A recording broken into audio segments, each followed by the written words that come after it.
No, no, no, no, no, no, para nada sirve ser nativo. Es decir, lo que nos ayuda el ser nativos es tener un juicio de gramaticalidad. Es decir, a mí me suena, yo creo que esto se dice, pero luego rápidamente la alumna, el alumno te dice, sí, pero ¿por qué? ¿O cuál es la diferencia con? Entonces, hay una respuesta a esa pregunta. Ayer me caía por las escaleras. eh, Además, nos da tiempo a pensar, este es un truco para nosotros. Ayer me caía por las escaleras, ¿es una frase correcta? Entonces, ¿tú qué quieres decir? Estábamos justamente antes hablando con Marcela y decíamos, esperad que acepto la grabación, no vaya a ser que no se esté grabando por mi culpa, y decíamos que esta idea de el divorcio entre el sistema y el uso es un divorcio falso. Es un divorcio que se produce porque las personas que empiezan a enseñar español porque son nativas sienten que no pueden dar respuestas convincentes y entonces se centran en otras actividades que son muy interesantes. Tú acabas de mencionar las infografías tan bonitas que pueden hacer ahora y las clases pueden ser muy amenas, pero en el momento en el que una pregunta de un alumno, una alumna te pone delante del sistema. Entonces, parece que decir código y que decir sistema es convertirla en algo aburrido, en algo mm, que no sirve. Y no hay nada más falso que esto. ¿Por qué? Porque podríamos acudir, antes de contestar la pregunta, como veis me estoy enrollando porque si no, no va a salir. Podríamos acudir a un cognitivista como Chomsky que nos diría, tenemos que separar los principios de los parámetros. ¿Qué son los principios? Los valores universales. ¿Qué son los parámetros? Las peculiaridades de cada lengua. Entonces, y pone el ejemplo de, yo he elegido el sujeto porque sé que aquí hay personas cuya lengua materna no usa el sujeto tanto como o de una manera distinta como lo usamos los hispanohablantes. Entonces, eh, decía Chomsky, no hay que permitir que el alumno, la alumna diga todo el tiempo yo, o tú, porque les estamos enseñando a hablar una lengua que se entiende, pero que se basa en conceptos erróneos. Y hay estudios, hablo de esto porque justamente hablé de ello en Burgos. Hay conceptos que si se asientan desde el principio y se asientan mal, se mantienen los llamados errores fosilizables o fosilizados. Y el abuso del sujeto es uno de ellos. Bueno, eh, hablo de Chomsky y después hablo de un señor como Michael Halliday, que es un funcionalista y que para él la es discurso, la lengua es significado. Pero ¿qué te dice Halliday? La lengua es significado. ¿Y eso qué significa? Significa que tú es una serie de opciones que te da el código, pero Halliday, funcionalista él, coincide con Chomsky en que hay código. Y si hay código, es lo que nos permite entendernos por encima de nuestras variedades lingüísticas. Es decir, somos muchos millones los que hablamos español o castellano, según cómo se diga en cada sitio. Pero en el fondo no entendemos, a pesar de porque hay una base, que es el código. El código prescribe y el código de esto sí, esto no. Hay cosas que no se pueden decir de ninguna manera y hay cosas que el hablante incorpora al código con el uso y se convierten en norma. Y me vais a permitir que cuente la anécdota que cuento siempre. Cuando el latín clásico se estaba convirtiendo en latín vulgar, había un señor que se llamaba Probo, eh, que escribió una cosa que se llamaba el Appendix Pro, no, el Appendix Pro, el Appendix Probi. Y entonces ahí decía este señor, auriculam, non oricla. ¿Y dónde estamos ahora? Estamos en oreja. Es decir, de auriculam hemos pasado a oreja. ¿Eso cómo se ha producido? Con el uso. Entonces, el hecho de que sea código, el hecho de que tengamos un sistema no quiere decir que sea inamovible, ¿vale? Entonces, si un señor como Chomsky, que piensa que en los hablantes ideales, y un señor como Halliday, que le da importancia al discurso, coinciden, pues algo habrá de verdad en esto del código y algo habrá de verdad en que el código sin el uso es algo muerto como el latín clásico. Entonces, eh, ¿cuál es nuestro trabajo? Pues nuestro trabajo es preguntarle a la persona que dice, ayer me caía por las escaleras, ¿qué quiere decir? Porque es una oración, es correcta o no, dependiendo en qué momento del discurso se aplique. Y entonces, ¿qué le falta a esta? Ayer me caía por las escaleras. Podéis contestarme por el chat si queréis. Por favor, ¿Qué le cierren, falta? perdón, Concha, que cierren mi... espera. Sí, sí. Sí, por favor, cierren micrófonos porque si no saca la cámara, por favor. Cierren micrófonos, por favor. Sí, Concha, discúlpame. Nada, nada. Entonces, ¿qué le falta a esta frase correcta o no? ¿Qué le falta? Porque el código lo permite. El código permite decir ayer me caía por las escaleras. No hay nada anormal en ello. Te dice aquí, te dice el contexto, te dice en el Que si el desenlace. contexto la hace, exacto.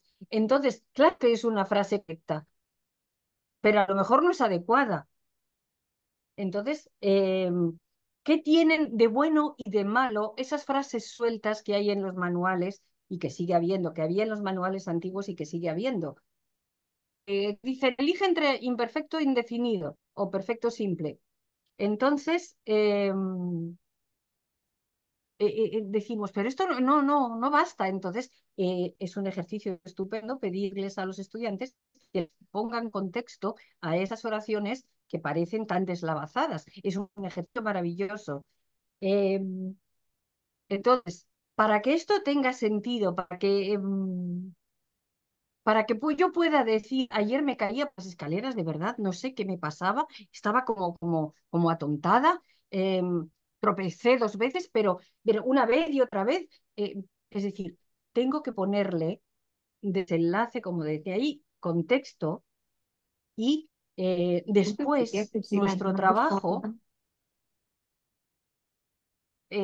nuestro trabajo consiste en explicar por qué eso es posible, a pesar de que se haya dicho que ayer es el tiempo enmarcado, es un tiempo definido, todo esto. Pero es que hay un contexto para decir eso y el sistema lo permite. Es trabajo nuestro saber cuál es ese contexto. Pero entonces Tengo otro, volvemos a esta, a sí, esta perdón, perdón. idea, a esta idea que estamos hablando de si el nativo que quizás estudió lengua en su secundario y quizás después hizo algún tipo de formación, pero no llegó a profundizar. ¿Puede contestar esos por qué? Por favor, les pido que cierren micrófonos porque si no cambian pantalla, por favor. Cierren todos micrófono. Perdón, Marcela, ¿qué decías? Sí. eh, a mí me preocupa esto como nativa también, ¿no? Esas frases que podemos decir que inducen a error y que muchas veces no podemos contestar el por qué.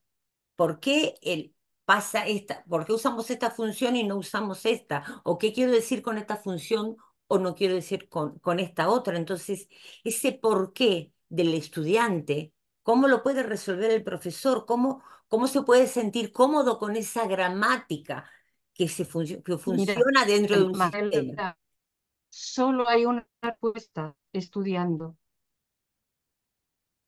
estudiando. Es decir, no hay otra, no hay otra. Eh, además, celebro yo, bueno, hoy no, este mes celebro yo mis 50 años con la enseñanza del español. Empecé en 1974. Ujú. Entonces, cuando yo empecé, era tenía, bueno, no me acuerdo cuántos años tenía yo en ese momento, pero pocos. Y empecé enseñando a un grupito de estudiantes de Estados Unidos que tenían 17 años y yo tenía unos pocos más que ellos y nos lo pasábamos pipa, pero no hacían ningún tipo de pregunta. Es decir, yo tenía un libro de aquellos no comunicativos y yo trataba, como soy, trataba de darle vida a aquello sin saber lo que estaba haciendo. Pero eso fue en julio. En agosto, fenomenal, unas notas estupendas en las evaluaciones, pero en septiembre, vistas mis buenas notas, me ponen a un grupo de profesoras y profesores como podríais ser vosotros y ya os estoy tuteando. Y entonces un profesor de Canadá, creo que esta anécdota ya debe conocerla la mitad de los aquí presentes, me dice, Concha, ¿cuál es la diferencia entre deber más infinitivo y deber de más infinitivo? De ver. Pues yo soy consciente de que lo usaba bien. Y mi respuesta no fue una mala respuesta, mi respuesta fue, en la práctica los hablantes los confunden. Pero ese profesor que durante años he odiado, eh, me dijo, no, no, no, Concha, la diferencia no es esa, porque tiene una traducción equivalente en mi idioma. Entonces, deber más infinitivo significa rápidamente, ¿qué significa deber más infinitivo? Respuesta, Chat, por favor, abierto, uy, vamos. Obligación. Obligación, Obligación. obligación. obligación. Por favor, Bien, pues yo no lo María, sabía. cierra Y micrófono. deber de, y deber de significa Duda. duda, Hipótesis. duda, probabilidad, ¿vale? Pues yo no lo sabía. Había sacado en gramática histórica, en morfosintaxis, notas buenísimas, pero yo estudiaba filología románica. No nos hacían ese tipo de contrastes. Luego viene otra alumna y dice, bueno, Concha, pues si deber más infinitivo significa obligación, ¿cuál es la diferencia con tener qué? Entonces, ¿por qué cuento estas batallitas? Cuento estas batallitas porque cuando yo empecé, estaba como muchos nativos, es decir, yo tenía unas notas estupendas en mi carrera, pero no había estudiado la gramática para enseñarla. Entonces, hay una cosa muy importante y es que las dudas sobre el sistema solo se pueden resolver estudiando. Que nosotros no le damos importancia a la gramática. Bueno, tengo otra cita aquí de un señor que se llama Widowson, que, que dice, esto no sé si, porque esto me lo contaron, no lo he leído en ningún artículo suyo, pero me vale la metáfora atribuida a Widowson. Dice Widowson, aprender gramática es como ingresar dinero en el banco. No lo necesitas todo de una vez, pero está ahí disponible para cuando tú lo necesites. Es decir, es un conocimiento que forma parte de nuestra memoria y cuando alguien me hace la pregunta, yo sé que tengo la respuesta ahí. ¿Y cuál es mi trabajo, además de saber la respuesta? Convertirla en algo comprensible según el nivel, según el tipo de alumnado. Y aquí querría compartir, si puedo, Por una favor. diapositiva que algunos conocen muy bien y que Podemos a mí me decir, parece. podemos decir, Concha, entonces, discúlpame, que ese saber, el poder contestar esos por qué, realmente motiva al estudiante a seguir estudiando, a seguir aprendiendo. Estás Mira, convencida de eso, ¿no? estoy convencida de esto por una razón. Cuando uno tiene una pregunta, sea una pregunta pequeña, sea una pregunta existencial, y vas, todos estos cuentos que hay sobre filosofía oriental, del alumno que le pregunta al maestro y que el maestro le dice, eh, tengo una aquí, le dice, tráeme agua de ese río y le da un colador. Entonces, pero maestro, esto es imposible. Bueno, no hace al caso que yo os cuente la anécdota. Si nos da tiempo, lo hacemos. Lo que ocurre es que cuando un maestro o una maestra te responde y aquello es coherente y te sirve desde el primer nivel hasta el último, quieres más respuestas de ese tipo. Es decir, quiero que me den una respuesta que me sirva, que no sea, porque es así. Porque es así. Porque eso es más o menos lo que yo le contesté a aquel profesor canadiense. En la práctica los hablantes los confunden. Sí, cierto, cierto. Yo estoy rodeada de gente que dice, debes de estudiar. Por supuesto que digan lo que quieran, porque a lo mejor dentro de poco se acepta. Pero como profesora, cuando alguien me pregunta, yo tengo que saber cuál es la diferencia. Y tengo que saber, por ejemplo, que en este caso, dado el contexto, puedo decir esto sí, pero esto no. Porque podemos decir, bueno, es que la lengua lo admite todo, ni hablar. Y tengo yo aquí un ejemplo que a ver si lo encuentro ahora. Este es un tema que no quiero hablar de. ¿En qué variante del español se puede decir? ¿La preposición al final Es, estás marcando, Concha? claro, claro. ¿Se puede decir esto en español? Pues no, no. Entonces, no todo vale. Por ejemplo, otra cosa a propósito de mm, una pregunta que yo hago ahora, pero que me hicieron a mí. Concha, ¿tú has oído a la gente joven española que dice, eh, contexto, me voy a presentar a un puesto de trabajo, ojalá dármelo? ¿Lo han oído alguna vez los aquí presentes? No, yo no recuerdo. Bueno, pues yo cada vez, ahora que lo tengo en la oreja, No, lo oigo cada vez más. Y se lo pregunté a mi hijo y a mis nietos, que son como mi puente, mi anclaje con la realidad de hoy. Y dice, sí, sí, mamá o abu, se dice. ¿qué dice? Entonces, de momento, se dice, de momento, el sistema no lo admite. ¿Cuánto tiempo va a tardar en admitirlo? Entonces, ¿qué ocurre en el aprendizaje del sistema, sea para enseñarlo o no? Lo que ocurre con el aprendizaje del sistema es que es largo y se sigue aprendiendo toda la vida, porque la lengua cambia, se modifica. Entonces, pero si yo, si alguien me hace una pregunta, yo tengo una respuesta y le digo, y ahora vamos a verlo desde el primer nivel hasta el último, que es eh, la prueba del algodón, como decimos en España, por un anuncio, la de fuego. Si esto te vale desde el primer nivel hasta el último, es que está bien elaborado. Es claro que es motivador. Porque tú qué esperas de tu profesor, que te resuelva dudas, ¿no?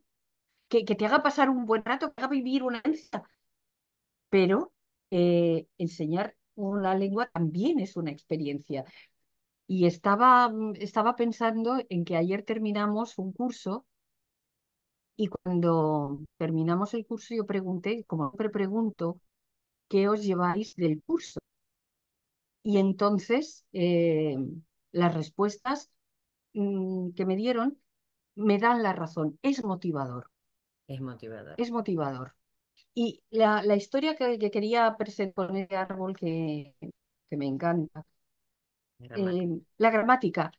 La gramática que yo puedo conocer como teórica de la lengua es una, pero esa gramática no me sirve para llevarla al aula.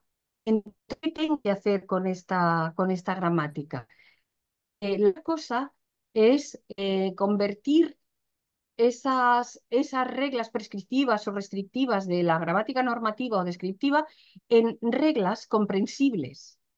Y para eso cada cual puede tener su fórmula. Yo, por ejemplo, uso muchísimo fotos de mi familia eh, porque parece que con eso me acerco más y les cuento alguna historia.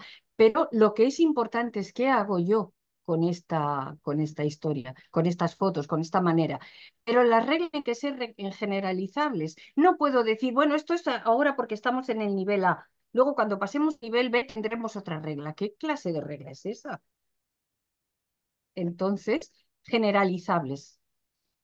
No pueden estar basadas en casos. Yo recuerdo muy bien cuando empecé a enseñar, eh, un alumno que estaba estudiando los significados de la posición por, había 28. ¿Cómo puede ser? Eso no es motivador. Eso no es motivador. Habrá que buscar algo que se convierta en una línea de uso de la preposición por y según los contextos puede haber otra cosa. Pero de entrada, yo tengo que saber que 28 casos no sirven para nada. Después, no hay cosa peor que yo induzca a error con la regla que he dado. Es decir, que yo diga, por ejemplo, el subjuntivo se usa para la duda. Y entonces, en una práctica, el alumno me dice, mañana no venga a clase. Perdón. Y tú has dicho que el subjuntivo se usa para la duda. Es que yo no sé si voy a venir mañana, no sé si vengo mañana, no sé si... No recuerdo. Pero, ¿qué le había dicho yo? Pues que sirve para expresar duda y punto. Pues claro que sirve para expresar duda, pero no lo puedo decir así. Entonces, los casos, cuidadito con los casos, que no induzcan a error y que incluyan sintaxis, sistema, el contexto. Pero después, la gramática pedagógica tiene que ser por niveles y acumulativa. ¿Qué quiere decir esto? Que lo que voy a enseñar de nuevo tiene que apoyarse en lo que ya sé. Entonces, para volver a mencionar el subjuntivo, cuando yo empiezo a enseñar, por ejemplo, el subjuntivo con una función comunicativa como expresar deseos, es que tú ya sabes expresar deseos y yo lo que voy a hacer es darte otro en determinadas circunstancias también. Y luego, por último dentro de este arbolito, es que tenga en cuenta el alumnado mismo, enseñar a estudiantes japoneses que lo tienen que aprender todo desde cero, a estudiantes que hablen italiano o francés. No van a necesitar lo mismo. Entonces, eh, el colmo para mí, la perfección de una fórmula de enseñar gramática es que eh, haga reflexionar a los estudiantes. Es decir, que les ponga delante una situación y que comparen con su lengua, porque van a aprender muchísimo del contraste con su lengua. Aquellos tiempos de la traducción no, que me tocaron vivir a mí en los primeros momentos, eso afortunadamente ha pasado. Porque cuando un estudiante es principiante, lo único que tiene es las otras lenguas que habla, pero sobre todo sus lenguas maternas, que además pueden ser varias. Entonces, contrastemos. ¿Cómo lo dices tú? Un ejemplo muy conocido, el impo. En japonés no existe la fórmula de imperativo, hay que decirlo de otra manera, les cuesta mucho trabajo. Pues explícame cómo dices tú esto en japonés. Y reflexionar sobre su lengua va a abrirle la mente sobre lo nuevo que está aprendiendo. Entonces, ¿qué ocurre? Que parece desmotivador porque es muy largo. Es decir, aprender el código de una lengua es muy largo y sigues aprendiendo, pero dar respuestas que no induzcan a error y que resuelvan dudas, claro que es motivador. Ojo, que no estoy hablando de recetas. La pregunta, la eterna pregunta, Concha, ¿y esto vale siempre? Y entonces, entre he comido, comí, pues a ver qué quieres decir tú. Entonces, vale, dependiendo de lo que tú quieras decir. Tenía aquí, la gramática pedagógica es como la paloma de Picasso. Eh, Picasso, antes de pintar esta paloma, que lo hizo mundialmente famoso, había pintado muchas palomas convencionales. Y cuando llega a la esencia de la paloma, cuando ya sabes que no la van a confundir con otra cosa, pues, y me podéis decir, bueno, pero eso puede ser cualquier pájaro, porque la pintó Picasso.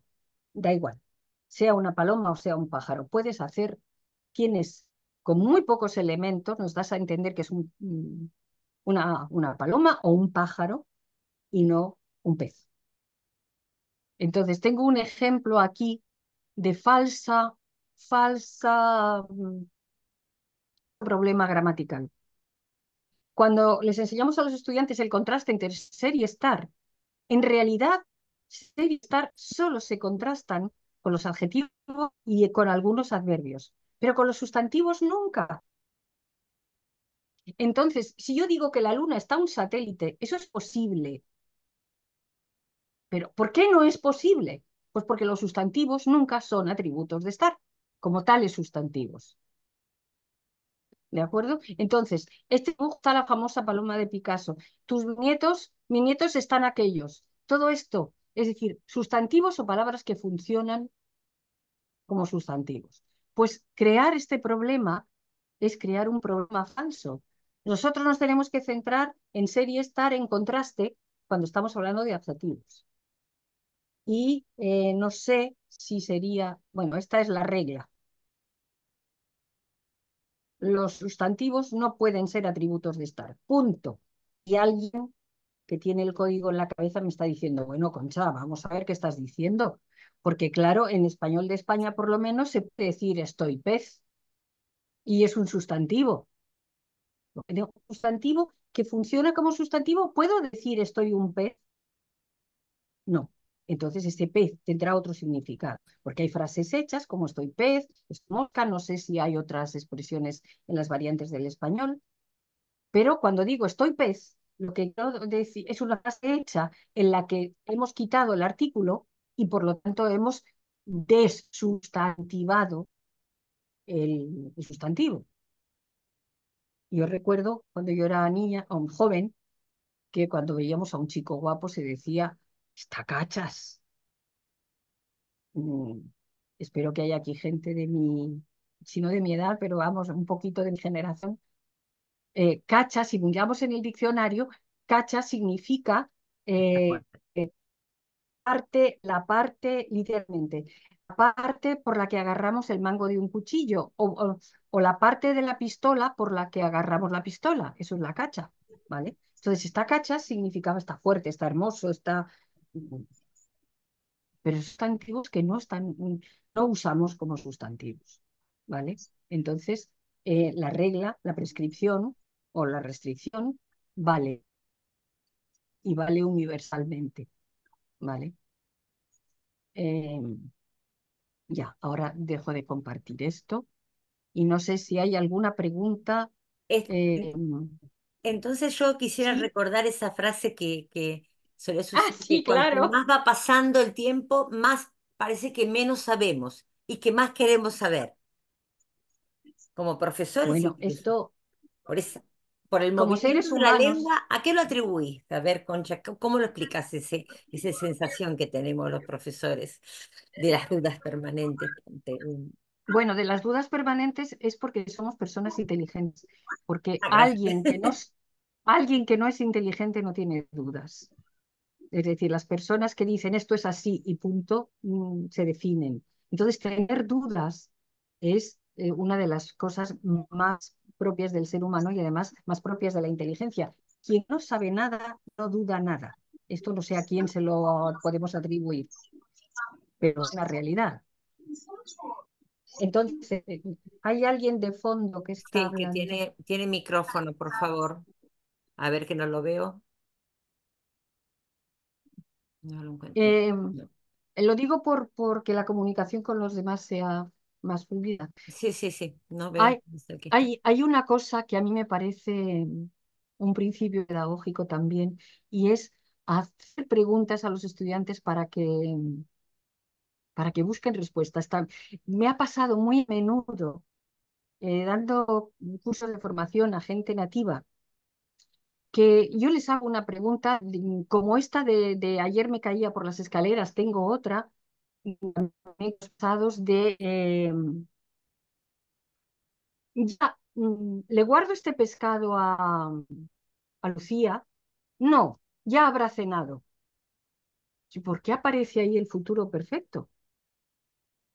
Y entonces la respuesta es muy fácil. Pero lo que a mí me asombra es que cuando un profesores o profesoras de español que tienen conocimientos de la lengua, que son nativos, que además saben, cuando están en clase de gramática se ponen en modo gramática. Y entonces, si no se ponen en modo conversación y decir, ah, pues si dice lo que querrá decir. Es decir, creo que uno de los juegos más interesantes de cualquier clase o de cualquier formación es dar una serie de frases sueltas para que la gente busque sus contextos. Entonces, ¿le guardo el pescado a Lucía o lo congelo? No, no lo congeles, ya habrá cenado. Y entonces tú vas a la teoría y te dice, el futuro perfecto se usa para cuando es anterior a otro futuro. Y entonces, no, no se lo guardes, ya habrá cenado. Ahí no parece que haya otro futuro. Pero es el contexto en que te lo da. Cuando venga, ya habrá cenado. Entonces, hacer este tipo de trabajo también es enseñar gramática a estudiantes de cierto nivel y sobre todo a profesoras y profesores en formación o incluso a profesoras y profesores que están en otra onda y que no se han centrado en la gramática. Pero no sé cómo decir, la gramática es apasionante porque te explica cantidad de cosas que tú dices sin pensar y las dices bien porque para eso eres nativo o nativa, pero te las explica. Y entonces lo que es motivo es hacer ver que tener una respuesta llena de alegría a quienes escuchan y te llena a ti de satisfacción porque has encontrado la forma de ayudar. Hay más cosas que tenemos que saber como profesores. Tenemos que saber crear contextos de aprendizaje, tenemos que usar materiales atractivos, tenemos que enseñar cultura. Pero llega un momento en que existe esa pregunta. Y entonces, mm, puedo decir no lo sé, pero lo voy a averiguar. Pero si lo sé en el momento, ¡hoy qué alegría da! ¿Vale? Entonces, tengo aquí otra cosa. Te puedo leer Sí. un comentario que tenemos acá. Dice, Ah, claro, claro. creo que un problema es que se concibe la gramática como un conjunto de normas a aplicar cuando, en mi opinión, cognitivismo es otro mecanismo de expresar significados. Es un comentario acá de LS. No, no sé. Pues completamente de acuerdo. Eh, lo que ocurre, el cognitivismo, el enfoque cognitivo o la lingüística cognitiva digamos, que puso de moda o que sacó de su baúl Langacker y nos explicó cómo funciona, eh, eh, no significa que las personas que aplican esta teoría no sepan explicar las reglas. Es que las explican de otra manera, para mí, de manera pedagógica, porque han encontrado los principios y los distinguen de los parámetros. Entonces, no hay ninguna contradicción, porque el sistema da reglas, pero esas reglas tienen que tener significado porque si no sirven para nada. Son reglas que están muertas, como insisto, en latín y tú tienes una serie de reglas, pero ¿dónde las aplicas? Y nosotros no estamos en eso. Por ejemplo, eh, otra cosa que está pasando con la lengua hoy, no sé si en todas las variedades del español, pero en España se está convirtiendo en norma. Cuando pregunto a alguien que me encuentro por la calle, oye, ¿viste ayer a Marcela? Sí, le vi. Y entonces lo que me viene a mí rápidamente es preguntar, ¿qué le viste? Sin embargo, es un fenómeno que está ocurriendo que el complemento directo femenino se está transformando de las a le. Y esto es una cosa apasionante para mí, porque este cambio del femenino, el complemento directo, he saludado a María, le he saludado, eh, se puede insertar en el sistema. ¿Por qué? Porque, ¿qué te dice el sistema? Que los objetos directos de persona llevan a, la cosa no. Y entonces, ¿qué le pasa al complemento indirecto? Que todos de cosa o de persona llevan a. Y hemos dicho al principio que las personas tienden a crear paradigmas. ¿Por qué? Porque tendemos a crear eh, sistemas más fáciles. Entonces, si la lengua, el complemento directo de persona lleva a y el complemento indirecto lleva a, de persona de cosa, es muy fácil convertir la he visto en le he visto. Y está convirtiéndose en tan común que la gente se autocorrige. Entonces, cambiamos el sistema. las normas que nos molestan tanto son normas que tienen significado, porque si no, las normas solas no sirven para nada. Y pensemos en lenguas muertas. Tienen normas, pero si no las aplicas, si no puedo transmitir mis intenciones con las opciones que me da la lengua, eh, un ejemplo del futuro. Una de las cosas del futuro es, por ejemplo, me dices, oye, me prestas un bolígrafo y yo abro el cajón de mi mesa y hay 100 bolígrafos. Y al mismo tiempo que abro, ¿será por bolígrafos? Entonces, ¿cuál es mi intención al decir esto? Tengo que parafrasear esto.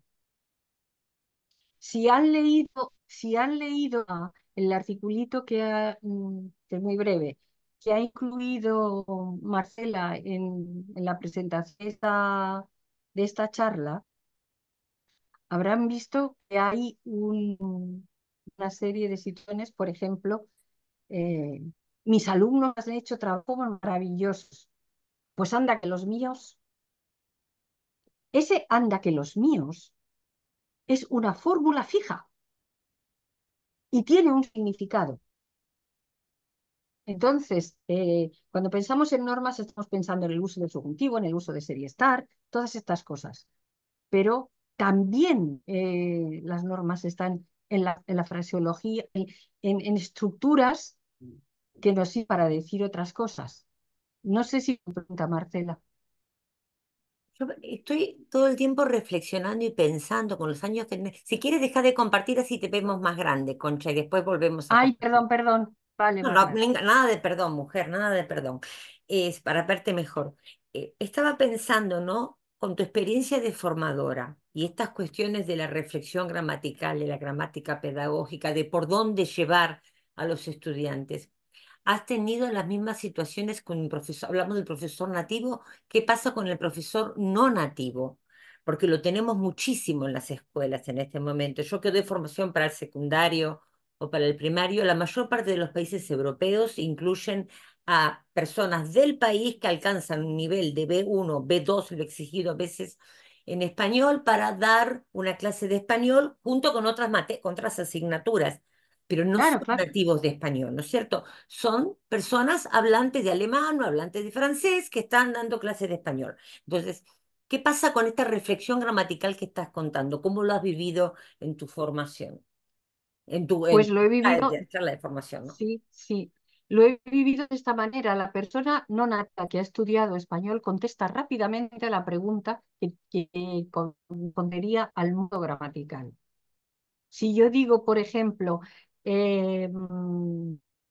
¿por qué aparece aquí el famoso subjuntivo? La persona no nativa sabe rápidamente por qué. Pero ¿qué le puede faltar a la persona no nativa? Le puede faltar esta, eh, eh, digamos, captar las intenciones que vienen dadas por estructuras, pero también por el contexto, también por la entonación. Y os cuento otra batallita de situación.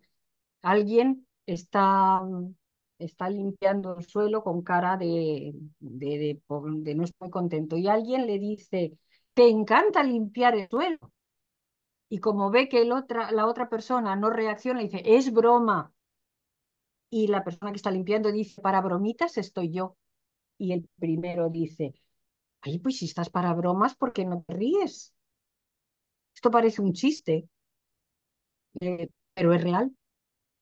Entonces, el primero ha querido hacer una broma en español, mm, ha pretendido hacer una ironía, y el otro le ha contestado de manera natural, bromitas estoy yo. Y la otra persona ha entendido, pero ¿qué es lo que no sabe esa persona no nativa? Esa persona no nativa, vale, no sabe que cierto orden en la oración y cierta entonación significa lo contrario de lo que estás diciendo. Entonces, es exacto, dice quién es ironía, claro, Ironía, exacto, pero sí. ese tipo de cosa, eh, la persona que dice, ay, te encanta limpiar, estoy segura de que nosotros también hemos hecho esto. en una situación concreta. Es decir, vemos a alguien que está haciendo algo que no le gusta y le decimos, ¿cómo te gusta, yo qué sé, hacer estadísticas? Cuando vemos que tiene la cara hasta aquí. Era mujer, que era broma. Para bromitas estoy yo, bueno, perdona, no quería molestar, ya sería otra cosa. Pero si no estás para bromas, si estás para bromas, ¿por qué no te ríes? Creo que a partir de la gramática, digamos, de las normas, podemos pasar a la gramática del uso y de hecho eh, el, el- el mismo Dawson decía que no es de recibo, bueno, él no lo dice así, pero que la separación entre la teoría y la aplicación, como he estado diciendo, es una separación falsa. Entonces creo que he visto por aquí eh, Lo de la que, rigia, lo que comenta Rodrigo, ¿te parece? que sería la gramática de manera rígida. Sí, exacto. Claro, Ujú. Como si fuera una pero ecuación donde no se puede cambiar el orden de los factores, dice aquí. eso Solo en modo de teórico y no en la práctica. es Contra. absurdo.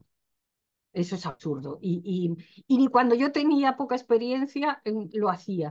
Es decir, para mí, de manera intuitiva, yo, a ver, vuelvo a mi batallita del principio. Cuando yo no supe contestar aquella pregunta del profesor canadiense, me fui a la librería Cervantes de Salamanca y me compré todas las gramáticas que había disponibles en ese momento y me puse a estudiar como loca. Entonces aprendí mucho, pero después eso hay que llevarlo al aula. Entonces, ¿cómo lo llevas al aula? Pues cada uno a su manera, pero hoy tenemos la ayuda de todas las personas que nos forman en pedagogía, en metodología, y nos hacen ver que una norma, que no es una norma viva, no sirve para nada. Entonces, estoy de acuerdo en que si se enseña de manera rígida, sirve para poco. A lo mejor tú lo puedes estudiar de manera rígida según sea tu estilo de aprendizaje, pero transmitirlo es otra cosa. Y, por ejemplo, decíamos antes cosas que permite la lengua. La lengua permite cambiar el orden de las palabras, pero no cualquier cambio. La lengua te permite poner o no poner un sujeto, pero cuando tú pones o no pones un sujeto donde puedes elegir, estás diciendo cosas distintas. Entonces, tú tienes que saber. El español puede poner o no poner el sujeto dependiendo de. Y ahora, cuando el otro día estábamos discutiendo, nos reunimos una vez, dos veces al mes con antiguas compañeras de Japón. Y entonces, el típico ejercicio, completa. Y entonces, eh, díselo o díselo tú. Pues las dos son correctas, pero no estás diciendo lo mismo. Entonces, ¿tenemos respuesta para esta diferencia? Si tenemos respuesta para esta diferencia, no solo conocemos, sino que además conocemos el uso. ¿Me explico? Ana María Jimeno te comenta acá, una cosa es la gramática como mecanismo de funcionamiento del idioma y otra muy distinta la gramática descriptiva con la que le ponemos etiquetas y etiquetas fenómenos de la lengua. Y cada escuela lingüística usa unos términos distintos que confunden a los estudiantes y a los profesores. Bien, me encanta, como dicen los famosos, que digas esto, porque las etiquetas son para los teóricos o las teóricas, o para las teorías, mejor. Nosotros, el otro día salió que es un complemento preposicional, es lo mismo que el suplemento. Mi obligación es saberlo. Mi obligación es saberlo, porque con tantos años, si no sé esto, en fin. Pero, ¿cuál es la respuesta adecuada? La respuesta es sí, es lo mismo. Y explicarlo de una manera que la persona que me ha preguntado lo entienda. Y a mí, después yo no le voy a preguntar si esto es un complemento preposicional, un complemento del nombre o un suplemento. Lo que es importante ahí es complementos preposicionales o suplementos, no admiten lo o la, sino que tienen que poner de. Entonces, ¿cómo deciros? Cuando alguien te pregunta y tú tienes la respuesta, sea de la teoría que sea, tú puedes decir, bueno, hay distintas respuestas, hay distintas teorías sobre esto, pero lo que nos interesa saber, y eso es la paloma de Picasso, lo que nos interesa saber es esto. Y lo llame fulanito como lo llame, o lo llame menganita como lo llame, nos da un poco igual. Lo que nosotros queremos es crear eso que llamo gramática pedagógica, o gramática cognitiva, o como lo queráis llamar, que es una gramática sistema que respeta el código y te ayuda a entender y te ayuda a crecer sabiendo que si pones el sujeto, estás queriendo decir una cosa diferente que cuando no lo pones. No sé si he contestado o comentado porque no era una pregunta. No, era un comentario. Acá hay otro Ana, que con Ana, no sí, sé, Ana, si quieres completar algo más, Ana, no hay problema, te he respondido, Concha. Sí, pero básicamente es un poco, en mi experiencia últimamente que estoy asistiendo a bastantes congresos, la gente confunde en realidad estas dos gramáticas. Hay que enseñar gramática, hay que enseñar gramática descriptiva, hay que enseñarle a los alumnos a poner etiquetas, como decimos que cada uno de un padre y de su madre. Yo pienso que realmente lo más imprescindible que tiene que hacer el profesor es hacer que el alumno comprenda cuáles son esos mecanismos y cómo funciona el idioma. Otra cosa muy distinta es que le queramos llamar de una manera H o F, pero si ellos comprenden que el verbo hace esta función y que tiene estos argumentos y este es el que hace la acción y este es el que la recibe, quiero decir, si entienden por qué unas cosas funcionan de esa manera en este idioma, porque en tu idioma pueden funcionar de otra, pero en el fondo es el mismo, eso es lo que ellos necesitan total. saber, no la etiqueta que le pongamos. Completamente de acuerdo. Y está muy bien porque si en algún momento yo os he transmitido la idea de que quiero poner etiquetas, es que No, me he no, no. explicado mal. Me he explicado mal. Porque yo sí debería conocer las etiquetas. Es mi trabajo, porque soy una profesional. Y entonces me acuerdo que una de las obsesiones de cuando yo empecé a enseñar de un grupo de profesores en Salamanca era que se nos reconociera como profesionales y no como parte de las escuelas de taquigrafía y mecanografía porque estábamos en el epígrafe laboral de peluquería, eh, academias de corte y confección. Un momento, un momento, que no es una cuestión, que no es una A cuestión mí me pasó cuando abrí mi academia, estábamos en ese epígrafe. Exacto. Entonces, no, oiga, yo soy una profesional y yo sé de lo que hablo. Y entonces, me pague usted poco o mucho, de eso es otra historia, pero no, no, o sea, es mi trabajo, soy profesional, entonces rechazar el conocimiento que forma parte de tu profesión me parece que es un error y me vais a perdonar si aquí alguien no está de acuerdo, pero eso es lo que yo creo. Lo que Podríamos volvemos discutir a decir esto. siempre, incluso cuando hablamos de niños, ¿no? Que la gramática tiene que ser totalmente explícita para el profesor, implícita en los materiales que estamos dando, pero explícita para el profesor, o sea, para no generar errores y fosilizar, aunque sean niños. Ya desde el vamos tenemos que tener muy claro cuál es la gramática o a qué punto queremos llegar con esa canción o con esa, más allá del juego y de divertirlos y todo. Yo me meto en niños, perdón, Concha, me meto en otro ámbito en este momento, pero No, no, yo pero lo veo claro, desde el cero, o sea, desde que los tengo de chiquititos. ¿Por qué voy a mostrar un ejemplo que va a inducir a error porque son chiquitos y no aprenden gramática? O sea, no van a aprender quizás la terminología, pero les va a interesar porque no les interesa la terminología en otras cuestiones. Bueno, claro que no, claro que no, claro que no. quisiera hacerte un comentario. Mira, el plano pragmático también está un poco dejado de la mano de Dios, dice aquí, y es imprescindible en muchas explicaciones, funciones informativas, marcadores del discurso, procesos inferenciales, como la ironía. En definitiva, un aprendizaje lo más cercano posible al del hablante nativo, aprendizaje no instrucción formal. Es un comentario acá que nos deja LP. Vale, Sí. pues LP. Aquí tengo un amigo, Lázaro, Luis, que asistió a mi curso de pragmática de Ávila. y el año pasado también lo di en Segovia y este año también lo voy a dar.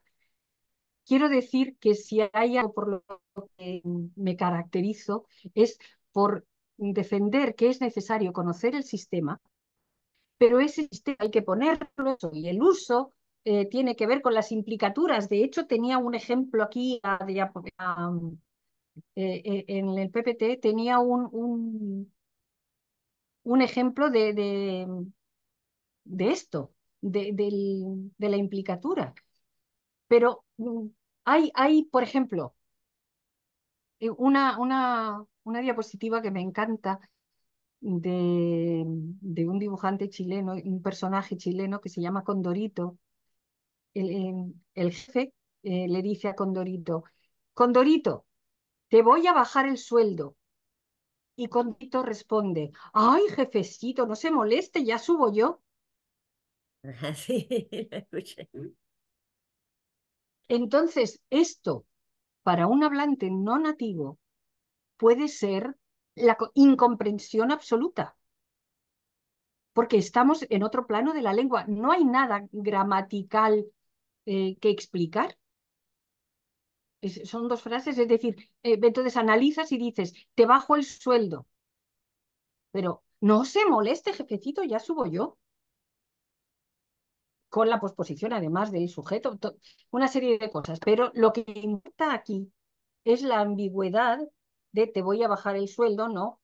Entonces, ¿cómo hay que hacer con esto? Tenemos que elegir muy bien qué tipo de viñetas, por ejemplo, yo soy muy amiga de las viñetas porque nos permiten esto, la lengua en uso. No sé si te acuerdas, Luis, de una viñeta de Mafalda. Está Felipe y Mafalda en una habitación jugando y pasa el papá con un martillo en la mano. ¿Qué va a hacer tu papá? Va a erradicar las hormigas y se queda Felipe con los ojos así y salen detrás de papá y ven a papá llegar donde la... No, y no ven a papá, oyen a papá que hace toc, toc, toc. Y entonces van corriendo y se encuentran a papá clavando un clavo para poner un cuadro, la maceta al lado con las hormigas alrededor. Y entonces Felipe le dice, ah, ya decía yo que no podía ser tan bruto. Viñeta siguiente, el padre de Mafalda. ¿Tan?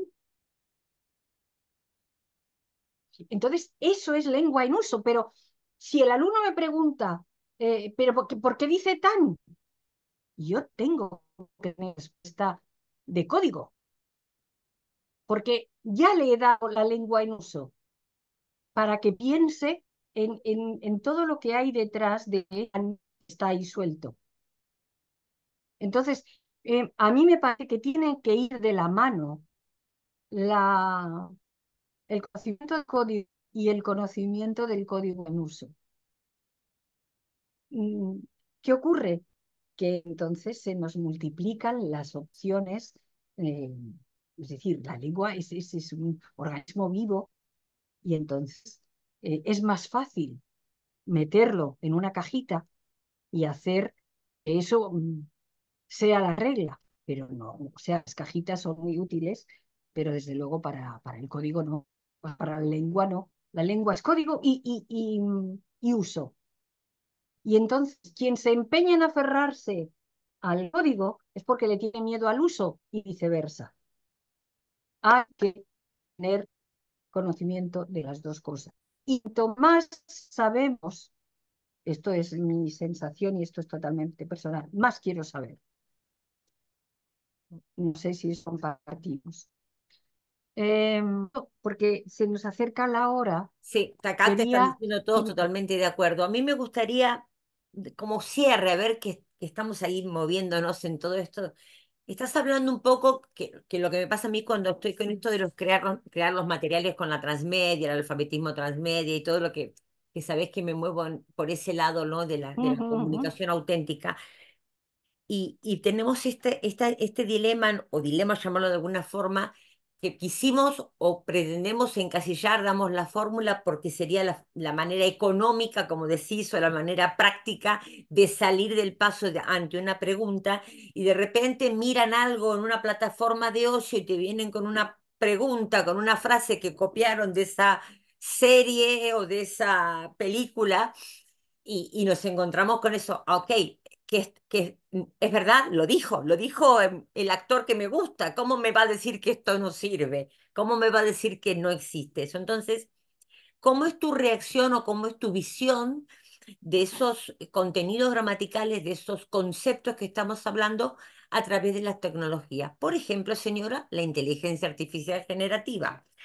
¿Por dónde van los tantos ahí? A ver, señora, vamos a ver que estamos ahí en un dilema de verdad ahora, ¿eh? Mójate, mójate, Concha. Para cerrar a las 8 de la noche acá, señora. No.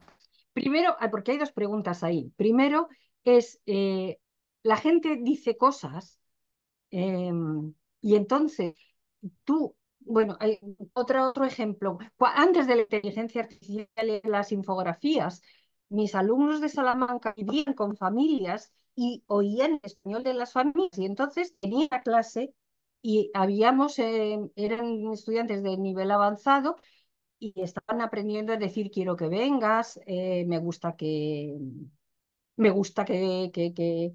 estudies, yo qué sé, todo eso. Y entonces eso se llama subjuntivo y hasta hoy se llama subjuntivo. Y entonces venían los estudiantes un poco molestos y decían, Concha, me ha dicho las personas de mi familia, la familia con la que vivo, que el subjuntivo no existe, que el De subjuntivo no se usa. literatura. Y entonces yo le dije, vale, yo no contradije a la familia, digo, llévate estas frases y que te digan que si lees las cosas. Ayer teníamos clase diaria. Ante bien dice, que eso es el subjuntivo. No me digáis que no os ha pasado con gente que no tiene por qué saberlo y que lo estudió en el colegio. Y esto me lleva, perdón, como digo yo, las cerezas. Coges una y te salen 27. Eh, Esto nos lleva a una cosa que dice Helen Bialystok, otra lingüista, sociolingüista, que dice, no tendría que haber una desconexión, no ya entre la teoría y entre la gramática teórica y la gramática, es que poco debería haber diferencia entre el conocimiento, digo, de tu lengua con el conocimiento del código que estás aprendiendo. Pero eso es suponer que las clases de lengua que nos dieron en el bachiller sirven para algo. Y cierro esto. Quiero contestar con un ejemplo, Marcela, si me permites compartir. Sí. Tengo aquí, a ver, volvemos a la diapositiva esta de la... aquí estás, aquí estás. No sé si vamos a poder ver. Yo, cuando empecé a iniciarme en esto del chat GPT, quise hacer un experimento y entonces a ver si sale bien. Yo le pregunté a ChatGPT cuál es la diferencia entre ser y estar. Atrevida yo, ¿no? Sí, sí, sí, sí. Buenos días, buenos días. Quiero enseñar a mis estudiantes japoneses. Mentira, porque esto es hace poquito. Claro que sí. Y me da la respuesta de ser y estar. Es un desafío, pero trataré de simplificarlo para tus estudiantes japoneses. El verbo ser se utiliza para describir características, tachan, permanentes. Es decir, si usamos la inteligencia artificial, que es muy atrevida, reconoce que es muy difícil, pero dice que ser según las características permanentes, ya la palabra aquí, ya la hemos fastidiado, porque estamos induciendo a error. Bueno, entonces me ejemplos que todos ellos son ejemplos que no contradicen su teoría, y entonces el verbo estar se utiliza para hablar de estados temporales, ubicación y condiciones. Habría que saber qué quiere decir con condiciones. Vale. Y entonces aquí tienes algunas pautas y me dan las pautas, que no hace al caso y además os lo puedo pasar. Y entonces unos ejemplos, ejercicios y entonces una duda, bruja yo. ¿Por qué decimos, por ejemplo, María es joven, si ser joven es permanente. Y entonces aquí se lía a explicar cosas. Digo, y no es mejor decir ser se usa para caracterizar y estar para expresar estados. Identificar y caracterizar, ya está. Sean permanentes, no. Porque este es un momento especial para mí. ¿Y cuánto va a durar? Entonces, hay que buscar lo de los principios. Entonces, ¿qué es lo que hace que ser se use de esa manera? Y entonces viene aquí después y me dice, ah, sí, tienes razón. Bueno, si estáis interesados en esto, os lo puedo pasar. Pero eh, yo he usado este, ay, que me voy, dejar de compartir, sí. Estás bien, estás vos. Pero cuando alguien viene con una de esas informaciones que aparecen en las redes y te da una explicación, los estudiantes no tienen por qué dudar. Entonces yo, insisto, me he metido en muchos TikTok de gente que explica o en blogs de gente que explica. Y claro, lo que dicen es una parte de la verdad. Pero es tanto como decir que el subjuntivo se usa para expresar duda, es una parte de la verdad. Entonces, para mí, la respuesta es saber, aprender, estudiar, porque puedes reconocer cuando algo que está estudiando el alumno es una variedad del español o es una regla que induce a error. No es lo mismo que un estudiante venga y te diga, eh, por ejemplo, ayer estuvimos en una fiesta y hubieron muchas personas. Eso lo dice muchísima gente. Entonces sé que prescriptivamente, normativamente no se dice hubieron, pero es millones de personas que lo dicen y no altera el significado, pues que lo diga. Yo se lo explico y ahora tú di lo que quieras. Yo no te voy a preguntar esto en el examen y lo que te aterra es el examen. Y además, afortunadamente, los DELE han cambiado en ese sentido. En España se dice mucho, tengo que salir ahora e ir a por los niños, a por. ¿Qué dice la norma? Que la norma de preposición a no se junta con otras preposiciones. Pues aquí decimos, hay un dicho, por ejemplo, cuando en el fútbol, por ello. Entonces, en cambio, en otros países del mundo hispano no se dice. Entonces, la lengua está viva y son nuestras formas de decir. Entonces, ¿cuál es mi trabajo? Porque aquí no se trata o sea, mi objetivo es, ¿cuál es mi trabajo de profesional de la lengua? Pues saber la teoría, saber la práctica, notar la diferencia entre una intención comunicativa y otra, saber que si pongo el sujeto significa una cosa, saber que si cambio el orden significa otra. Todo eso tiene que ver con lo que me permite el sistema, pero es discurso, no es oración. Entonces, eh, no sé si contesto a tu pregunta, Marcela. Estamos en un nuevo desafío entonces ahí con la creación de materiales. Si vamos a decidir utilizar el chat o cualquiera de los formatos de las generativas, de las inteligencias artificiales, que se nutren de la información que les damos. De hecho, Concha, y quiero muy cortito, como mi computadora está acostumbrada a que yo hablo de lengua de herencia, automáticamente mi chat me da respuestas mucho más certeras o inteligentes con respecto a lo que estoy buscando de lengua de herencia, como si lo pongo en contraste con lo que aparece en los libros. Pienso que nuestra función sería en este momento también una otra función más. Si queremos usar el chat o cualquiera de los servicios, los mecanismos que nos dan estos sistemas, ¿no es cierto? Tendríamos que nutrirlos bien y no solo con quedarnos Claro, con claro. ser es permanente y estar es temporario. Y si no, o sea, O me sea, yo he parece que puesto el por ahí. ejemplo porque es el ejemplo del tema que nos ocupa. Pero digamos que para mí lo importante de las tecnologías, y ya lo dije cuando se puso, ya lo comentaba con él, es igual que usar el iPad o usar... Son herramientas y las herramientas no son ni buenas ni malas, depende de lo que hagas con ellas. pueden servirte para enseñar o pueden servirte para romperle la cabeza de alguien. Hablo del iPad. Es como cuando Pues entonces dividíamos el tú, pizarrón. Como cuando dividíamos el claro, pizarrón, Concha, y decíamos ser y estar y lo dividíamos en dos partes y lo usábamos con una tiza. Yo trabajé de aquella época, que usábamos el pizarrón anda, anda que yo y dividíamos, empecé lo antes, dividíamos en cuadros, ser y estar y todo lo que queríamos poner. claro, claro. La Exactamente igual. cosa es, ¿por qué son un problema ser y estar? Pues son un problema porque no existen otras lenguas y porque creamos problemas falsos.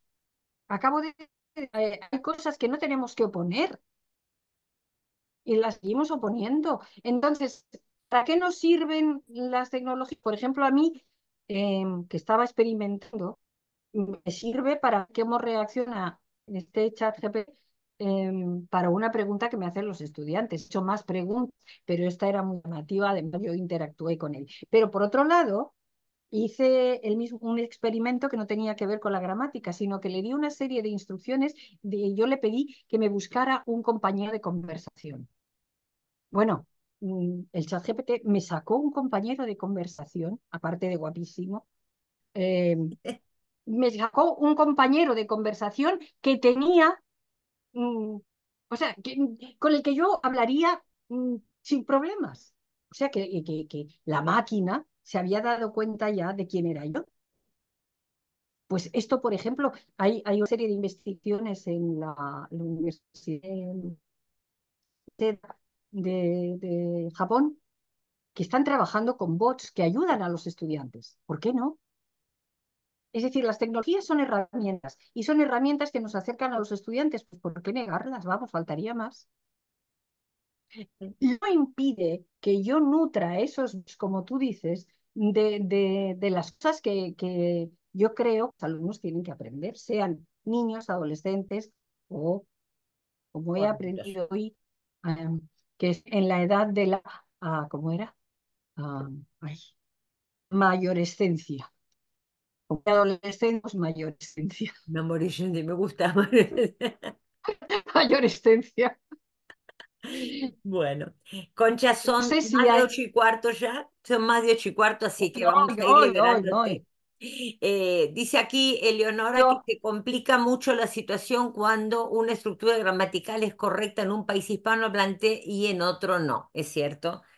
Ese va a por el PAN, es bastante complicado para nosotros. no es complicado, Ya no me es he complicado. acostumbrado, ya me he acostumbrado a escucharlo, bueno, Ya pero está. sí. Entonces, esto aquí no se dice en este sitio. Ya está. Es que no hay que complicarlo. Es No hay que... decir, son variedades. Y entonces, en España se dice vamos a por el pan y en Argentina se dice, "Pu". Ya está. Entonces, ¿tú qué variedad? La tuya.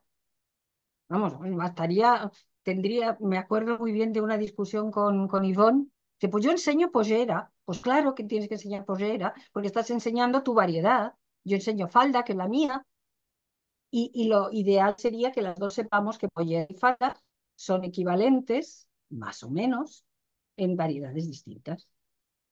Pero las diferencias gramaticales pocas veces son tan importantes. Las diferencias están más sobre todo en la fraseología y en el léxico, pero también en la gramática. Pero bueno, quiero decir que no hay que crear problemas donde no los hay. Los argentinos no dicen a por, los españoles sí, pues cuando se encuentren que se peleen. Entonces dice aquí, Las yo no hablaría diferencias. de correcto o incorrecto, estoy de acuerdo, sino de existente, exacto, o inexistente. Aquí se dice, allí no. Sí. Y Tienes estoy de algunos acuerdo. argentinos acá presentes, ¿eh? Yo conozco algunos. Fabiana es argentina, si no me equivoco, Fabi Río tiene que ser, así que son riquezas del español y están convencidos. Claro, claro. No, Hay un riquezas del artículo español. para Sele, a ver si recuerdo el título, Normas para ser ricos y seguir comunicándose. Y la Lindo. precisamente, normas para ser rico y seguir comunicándose. Y entonces precisamente hablaba de esto. Las normas, la gramática básica es la misma, porque si no, no nos podríamos comunicar. Sí. Entonces, ¿qué nos diferencia la fraseología, el léxico? y alguna variedad, pero no fundamental. Si un argentino me dice, ya te lo entregaré cuando, mis amigas argentinas de aquí lo dicen así, ya te lo entregaré o ya te daré el regalo cuando llego. ¿Qué dice la gramática oficial? Ya te lo entregaré cuando llegue, pero no impide la comunicación. Y si allí se dice así, pues yo que soy, insisto, si somos profesionales, cuanto más variedad del español, mejor. Otro tema no sería si esa variedad puede incurrir con dificultades de aplicación dentro del sistema, ¿no es cierto? Como hablamos de, por ejemplo, sí con plus condicional que se puede utilizarse en determinado y no está aceptado, ¿no es cierto? Digamos, aceptado dentro de las normas Que del sí, sistema. pero fíjate cuánta gente, y vuelvo a España, cuánta gente de la cornisa cantábrica, como se dice, eh, toda la gente del norte lo dice. Lo dice. Entonces, claro, tú no puedes enseñarlo, pero puedes a cierto nivel decir que eso existe. Mm, mm, Es exactamente. decir, no puedes negar la existencia de las cosas que dice la gente. Lo que pasa es que en unos primeros momentos no puedes enseñarlo todo, porque he dicho que el primer principio de la gramática pedagógica es que sea por niveles. Entonces tenemos que mencionar lo que sirve al principio, pero que sirva desde el principio final. Y luego, cuando tú creces, te enteras de que el árbol tiene muchas ramas y muchas hojas, pero el tronco sigue siendo el mismo. Ya ha crecido, ya ha ido creciendo Exacto, con los años. Bueno, exacto. Eso eh, es. Concha, nos vamos a despedir porque hemos pasado la hora y por respeto a la gente también que está aquí. Nosotros Por podríamos seguir supuesto. hablando, ¿eh? Y si acá tienes gente de Córdoba. Ah, un compañero, un asistente ha compartido el artículo que has nombrado. Maravillosa, por supuesto, Ah, Concha. Gracias por estar. gracias. Imprescindible. Sí, buenas desde Argentina, aquí otra más, Córdoba también. Bueno, muchísimas gracias, Concha, realmente. Te voy a extrañar este Muchas año que no gracias. te tengo, pero en Acele, pero te voy a extrañar, pero espero que nos encontremos Pero nos pronto. vemos por aquí Por en algún otro cualquier lado nos momento. encontremos. Pero bueno, y a todas, a todos, muchísimas gracias por acercarse esta tarde eh, a compartir este momento con nosotros. Y bueno, la grabación va a estar en unos días, así que van a poder disfrutar y bueno, y todo lo que Concha quiera compartirnos también lo vamos a agregar a este webinario que hemos presentado hoy. Así que bueno, hasta finales de Muy agosto ahora, bien. ¿eh? Nos tomamos vacaciones hasta finales de agosto y ya nos veremos en el próximo webinario. Todo mi cariño. Ah, no, perdón, señora, no se me vaya, que me lo había preparado No. y que casi me olvido. ¡Ay, Anita, por favor! Sí, por los 50 años, señora, de corazón. Gracias. Muchísimas gracias. Felicidades, Eso un sí que es aplauso a bonito. Concha que hoy celebra los 50 años con nosotros. Esto es muy, muy, muy Pueden bonito. abrir micrófono y Muchísimas saludar y aplaudir también. Muchísimas gracias. Para vos y por vos, gracias. Concha. Gracias. Felicidades. Felicidades, Gracias. muchas gracias. Gracias. Gracias Feliz a vosotras cumple. por... Muchas gracias por todos tus libros. Gracias. Pero lo que más me gusta a mí es esto del intercambio, así, aunque sea enlatado, pero es bastante vivo. Gracias y las caras también me gusta mucho. Muchas, Gracias por... muchas gracias y sigo sí pensando que enseñar español o enseñar es como diría un japonés o una ikigai. No sé si habéis oído hablar de esta palabra, pero el ikigai es la función de tu vida. Creo que yo encontré, por casualidad, pero encontré mi ikigai, porque si no, ¿de qué voy a aguantar años? He recibido mucho, he recibido mucho. Entonces, en Está fin, cosechando gracias el que Marcel por esta sembraste. oportunidad. Gracias. Esta ha Hasta sido una pronto. oportunidad de celebración fantástica. Y ahora bébete ese vino cuando cerremos la pantalla. Cerrar la pantalla, no, a ver si hablan más. Gracias, ¿eh? Buenas tardes, buenas noches. Y los que ya se fueron, quizás saludan por el chat, Concha. Hasta pronto. Gracias. Nos vemos a finales de agosto. Felices vacaciones. Igualmente. Disfruten. Igualmente. Qué bonito, por favor, cómo me ha gustado.